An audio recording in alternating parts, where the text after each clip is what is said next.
Hello everyone. तो कैसे हो आप सभी लोग। हार्दिक स्वागत करते हैं आप सभी का हमारे इस यूट्यूब चैनल यूनिक एकेडमी के अंदर। तो विद्यार्थी मित्रों, आज हम कक्षा 12 विषय इकोनॉमिक्स अर्थात अर्थशास्त्र का गाला असाइनमेंट बुक 2026 का पेपर नंबर 1 का विभाग नंबर बी के प्रश्नों के उत्तर एकदम सरल और स्पष्ट भाषा में आपके समक्ष प्रस्तुत करने जा रहे हैं। अगर आपने हमारे चैनल को अभी भी सब्सक्राइब नहीं किया है तो सब्सक्राइब करो, बेल आइकन पर क्लिक करो, जिससे मेरे वीडियो के नोटिफिकेशन आपको वन बाय वन मिले। और वीडियो को देखने के बाद अगर वीडियो आपको समझ में आ रहा है, वीडियो को लाइक करो, कमेंट करो और ज्यादा से ज्यादा अपने दोस्तों के बीच शेयर करो। आपका विकास ही हमारा लक्ष्य है। ओके, स्टार्ट करते हैं। पेपर नंबर 1 विभाग बी। प्रश्नों के उत्तर एक वाक्य में लिखना है।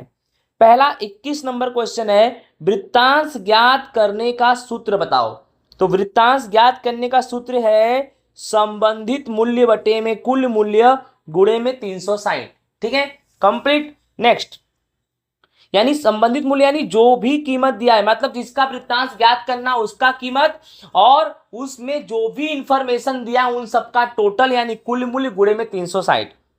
जीवन की भौतिक गुणवत्ता आंक यानी PQLI physical quality life index का प्रस्तुतिकरण किसके द्वारा दिया गया। आंसर, जीवन की भौतिक गुणवत्ता आंक PQLI का प्रस्तुतिकरण डेविस मॉरिस ने दिया। और जीवन की भौतिक गुणवत्ता आंक का जो मूल्य होता है 0 से 1 के बीच होता है। कम से कम पूछे तो 0, ज्यादा से ज्यादा पूछे तो 1, और अंतराल पूछे तो 0 से 1 के बीच। आगे देखते हैं। प्रधानमंत्री जनधन योजना का संचालन कौन करता है। तो प्रधानमंत्री जनधन योजना का संचालन RBI अर्थात मध्यस्थ bank reserve bank of India करता है। किस प्रकार की पूंजी सबसे अधिक तरल होती है। तो आंसर है चालू खाता की पूंजी। भाई, चालू खाता की पूंजी का जो फ्लो होता है वह सबसे तरल होता है, सबसे। Right, complete.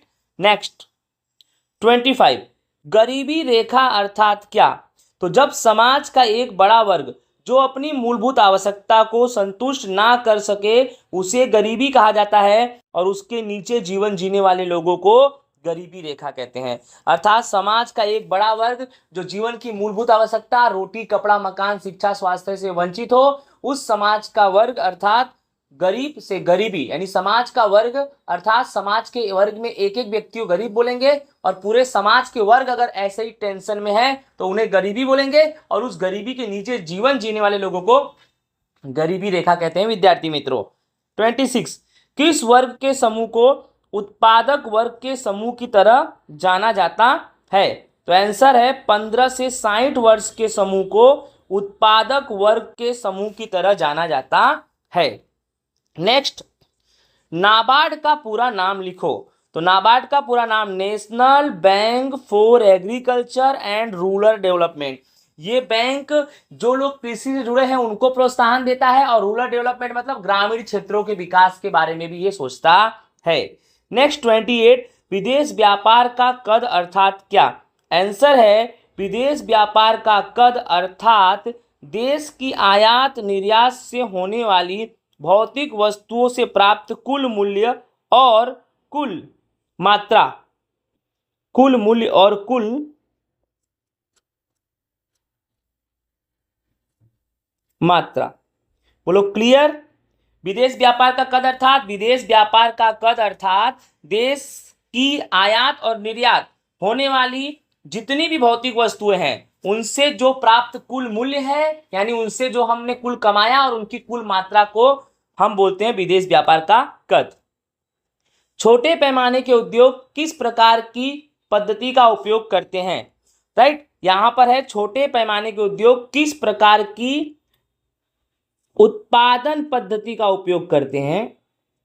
राइट, किस प्रकार की उत्पादन पद्धति का उपयोग करते हैं। तो छोटे पैमाने के उद्योग श्रम उत्पादन पद्धति का उपयोग करते हैं। राइट, 30वां पारिभाषिक शब्द बताओ। मिलेट्स। मिलेट्स अर्थात धान्य। तो हल्के धान्य की फसल को हम मिलेट्स कहते हैं। जो हल्के धान की फसल है उन्हें हम मिलेट्स कहते हैं, अर्थात जो धान्य की फसलें आसानी से पच जाए। आसानी से जो खाना वाना खाते हो ना, तो ऐसी धान्य की फसलें जो हम खाते हैं, जो आसानी से पच जाए, राइट। तो बोलो मिलेट्स किसे बोलेंगे? तो हल्के धान्य की फसल को मिलेट्स कहते हैं, अर्थात जो धान्य की फसलें आसानी से पच जाए खाने पे, राइट।